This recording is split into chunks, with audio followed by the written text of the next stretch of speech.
Meus queridos irmãos e irmãs na fé, nos unimos em oração hoje nesta Eucaristia, terça-feira, 22ª semana do tempo comum. É interessante nós vemos os evangelhos que aparecem durante este tempo comum, durante a liturgia, todas as ações de Jesus, muitas vezes os evangelistas colocam isso no final do evangelho, depois de alguma ação que Jesus realiza, e sua fama se espalhou, não é? Ou seja, aquilo que Jesus realizava se espalhava em outros lugares. As pessoas, muitas delas, comentavam: quem é este homem que está fazendo isso? Por que ele está falando desse jeito? Por que estes sinais, estes milagres são realizados por ele? No fundo, as pessoas querem saber quem é Jesus. E claro, esta é a pergunta que nós precisamos responder. Quem é Jesus? Eu sempre gosto de lembrar que a nossa fé, a nossa fidelidade, a nossa vida precisa estar neste alicerce sólido que é o Cristo. A nossa vida é dele, é para ele que nós vivemos, e o sim que damos é para ele.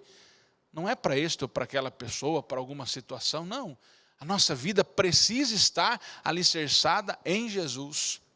Mas para que ela esteja, é preciso que a gente conheça o Senhor. E só conhece Jesus quem vive esta intimidade com Ele. Quem está diante dEle, quem está na sua presença. Por isso que sempre lembro que o nosso combustível da fé e da fidelidade a Jesus é a oração. Jesus mantinha a sua comunhão com o Pai rezando. Em toda a situação que Jesus estava, saía depois e ia em rezar em particular. Não é? O combustível da nossa fé, da nossa fidelidade, de conhecermos e termos Cristo de fato como o Senhor da nossa vida, é uma oração. Não uma oração ocasional. Nós muitas vezes rezamos orações ocasionais. Preciso de uma graça, faço uma novena. Preciso de uma graça, vou pedir a Deus. Preciso de uma graça, corro na igreja. Preciso de uma graça, vou à missa. Se eu não preciso, às vezes eu não vou. Ou eu não rezo, ou eu não faço a minha novena, etc. Mas não podemos viver de oração ocasional, porque nos fraquejamos na fé. Veja o que diz o texto da primeira leitura da carta de Paulo. É o Espírito que nos molda, é o Espírito que faz com que vivamos a nossa fé, é o Espírito que nos impulsiona. Aliás, uma fé sem ação do Espírito não é possível ser vivida. O Espírito é que vai nos impulsionando. E veja como termina a primeira leitura. Nós, porém, temos o pensamento do Espírito. E aqui é algo importante. Conhecer Jesus é receber dele o seu Espírito e agir movido por esse Espírito. Não agir segundo o meu desejo, a minha vontade, o meu julgamento, a minha razão. Às vezes a gente age assim com as pessoas.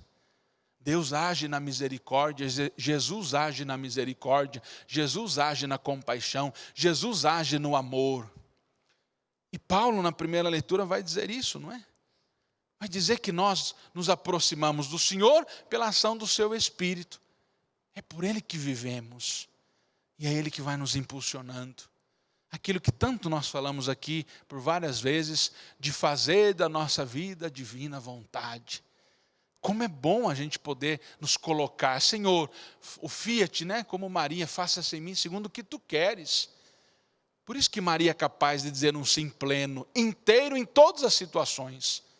Você que tem devoção a Nossa Senhora, conheça a vida de Nossa Senhora. Veja a missão que Maria recebeu e o que ela fez. Experimente essa graça, porque Maria não aceita a missão para um tempo determinado. Maria não diz, vou aceitar porque Deus precisa de mim para ser a mãe do filho dele. E vou aceitar para isso. Depois, nasceu, cresceu, cada um vai para o seu lado. Não. Maria se coloca para fazer na sua vida aquilo que Deus quer dela e aquilo que Deus precisa dela para salvar a humanidade. Eis aqui a serva do Senhor, faça-se em mim segundo a tua palavra, segundo o teu projeto. Por isso é a plena de graça, é a repleta do Espírito, porque de fato soube conduzir a sua vida na vontade de Deus e soube entregá-la para que de fato o Espírito a impulsionasse. E por isso conhece ao Senhor, por isso conhece a Deus, porque sabe que é o Senhor que o impulsiona. Nós concluímos a nossa leitura, a nossa liturgia da palavra, falando com o Salmo 144. Deus é amor, misericórdia, paciência, compaixão, não só para mim e nem só para você, mas para com todos. É Ele que vai agindo na nossa vida. Pela ação do Espírito nós recebemos esta ação e unção, e assim precisamos agir com os outros também.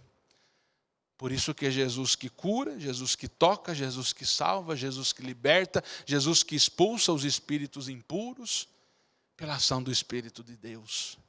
E assim age com este homem, e assim age comigo, assim age com você, e assim age com todos. O amor de Deus e a salvação de Deus não é seletiva. Só para mim que vou mais à igreja, só para mim que sou mais cristão, só para mim que rezo mais. Não. O amor de Deus e a salvação de Deus é dom para a humanidade. Para aquele que quer de fato conhecer o Senhor e viver segundo a ação do seu Espírito. Louvado seja nosso Senhor Jesus Cristo. Para sempre seja louvado. E vamos